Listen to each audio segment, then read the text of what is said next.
Hello mga stories, welcome back sa ating content. So, may mag-a-advise dito, galing to sa advice page. Okay. Ito. Sabi nga ito sa advice page ito, 22 na me, friendless pa din. So, ito ay isang social matters na to. Problem/growth, magka-friend. So, context ito eh. Today is my birthday. Oh yeah, happy birthday sa'yo. Oo. As of recording, happy birthday. Ayan. I don't really have much friends, so basically, walang bumati since no one knows. Kami lang, mga fam ko, 22 na ako, been prepping for internship and also on my way to take NMAT, hindi ko lang NMAT yun, for med school. Parang galing ko lang din sa breakup this February. So, triple ang loneliness. Seems introvert ako, but I can interact naman. I'm not that awkward naman in person. However, I can just have any deep connection with anyone na lalo na here sa college. So, kanya-kanyang friend, group na din, kaso ang hirap na maka-join. So, ang BFF ko lang is itong youngest sis ko, 9 years old, nagawi pa rin kami. May pa rin eh. Anyways, if you guys plan to take NMAT this October, pwede magpaampon po. Thanks, and if anyone feels the same as me, we can accompany each other naman. Di ba? Accompany. I like books and I do watch animes din. Previous attend, well, wala. I don't feel like I belong anywhere. So, yun. First of all, happy birthday sa'yo. Ito, office, itong sa advice PH. So, totoo lang, may mga talagang na hindi ka nag-iisa. Even ako na, to be honest, wala rin ako kaibigan. Ang tanging way ko lang kasi ito yung mga habits ko, ito, pagigipag-call, nagko-content ako sa mga ganitong mga, lalo-lalo na dito sa Reddit na to.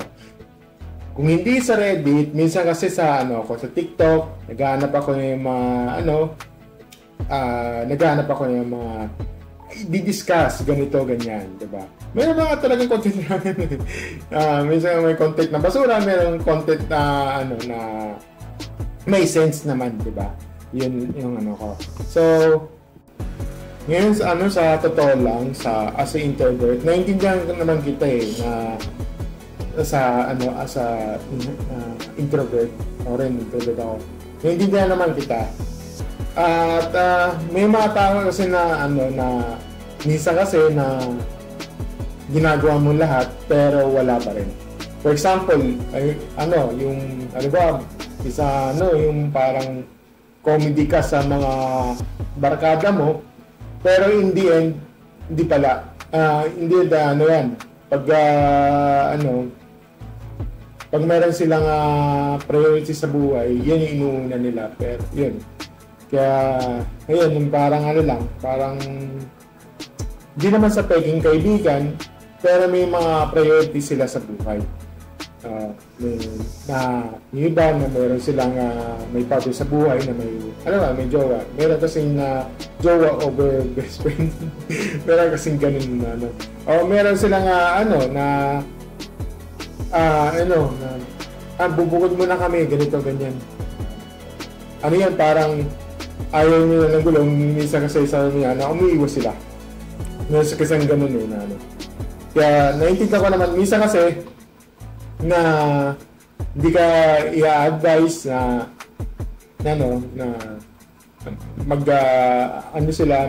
get away sila, pero hindi ka sinama for that. Yung masakit yun yung mga ganitong aspect. Na parang hindi ka tuloy na kaibigan, ganito. Doon malalaman na na kung talagang kaibigan mo o hindi yung isang mahalaga sa iyo. This is called parang hindi naman siya tunay na may kaibigan, diba? Kaya doon pa lang alam mo na yung ibig sabihin. Natural talaga magiging natural talaga na wala kang kaibigan, minsan loneliness ka talaga. Yun. At ang tanging ano na lang sa'yo, ang mas maganda, magkipag-socialize dito. Dito sa dito sa Reddit, pwede ka naman nito. May mga kaibigan ka na sa iyo Tinan mo, isa pala, ang daming comment at ayun, at nag-greet sa'yo ng happy birthday.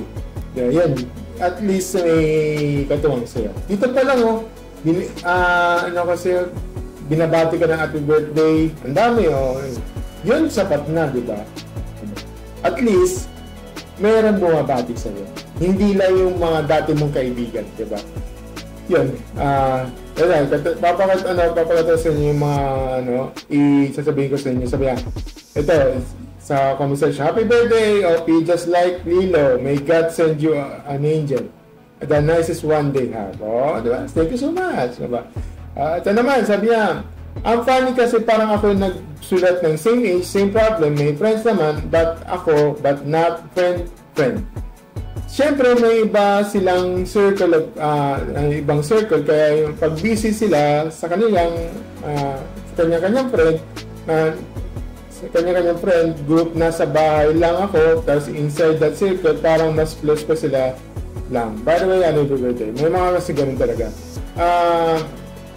As someone 1 year, ito, sabi niya, happy birthday, Kabertman, as someone 1 year ahead lang sa'yo, is not a bad thing, especially when live at the time, walang certainly na mahirap, kaya ang itayan lahat, lalo na yung mga tiwala. You have all the time na find your people. Enjoy this day and chance to acknowledge your existence, diba? Alam mo, totoo sa maniwala ko sa inyo, this is a reality. Although may kayong friends na hindi mo nakikita kasi malalaman mo kasi ilang taon ka na ba? 22 pa lang makikita mo na ang reality ng itong mundo na to, diba? So doon pa lang makikita mo na 22, 20, 24 ganito, diba? Minsan magtatrabaho ka na, makikita mo na yung mga katrabaho mo, diba? Yun. Alam mo yung mga for example sa mga work, ang advice ko sa iyo, may bihira kasi magkaroon ng kaibigan sa mga trabaho mo. Kasi trabaho is trabaho. Personal sa personal. Okay? May mga kasi ganun yun. Thank you so much po. Ayan. Thank you so much sa pagbati nyo. I really do appreciate it. Thank you so much as well sa mga payo. Mas sarap po sa laging ulam nyo. Ginawa ko kaming ulam. Ano ba? Kasi abot ko sa okay? So, yun. Okay. More birthdays sa po at feel you. Ito, sabi niya, I feel you. I have friends, pero wala yung like a solid na talagang kilalang kilala ka. They always betray me, kaya siguro kahit extrovert ako na tao, hanggang acquaintance lang madalas, pero hindi yung friends talaga. Anyways, happy birthday yun. Okay, ang dami na bumati dito. Anyway, sige, ganyan talaga yan, yun, talagang ganyan talaga ang buhay ngayon. This is a reality, diba? Lahat tayo na-face yung yung parang katotohanan, ito yung magiging mundo natin. Tapos na tayo sa yung mga tapos na tayo sa mga teenage stage natin, yung mga daming kaibigan na yan. Pero pag gumantong sa realidad na magtatrabaho ka na, mayroon ka na ng pera, ganito, tapos makakahanap ka ng, lalo na pag na may katuwang ka na sa buhay, yun, mas yun, that's a reality. Sa ngayon, hindi talaga na wala ka pang friend, ganun talaga. Kung gusto mo na maraming friends sa ganito na tapos yung nga pala nung med certificate medical exam ka, med exam. Saan yun? Hinahanap ko binabackread ko sorry. So, eto med school, okay. Sa med school, malay mo, sa med school nyo, makahanap ka na ng kaibigan tulad, di ba? Kaya yan, may mga mahanap mo pa rin yan. Di pwedeng wala, di ba? Oo. Kung wala kang makahanap na kaibigan, ang totoo, pwede na makahanap ng bago, di ba? Yun, masama dun eh. Pero ingat-ingat din sa mga, concern lang ako sa iyo hindi lahat ng makakasalamuha mo ay makakatiwalaan mo. You have to, kailangan mong tingutisin mo kung totoo ba to? Yung mga kinakaibigan ko ba to? Na magkakatiwalaan ba to? Baka, baka bad influence yan. Huwag mong gawin yan. Diba? Yan ang ko at sana, makakatagpo ka yan, darating din, makakahanap ka naman kaibigan na tapat sa iyo. Yun lang mga stories. Thank you and see you next video. Bye!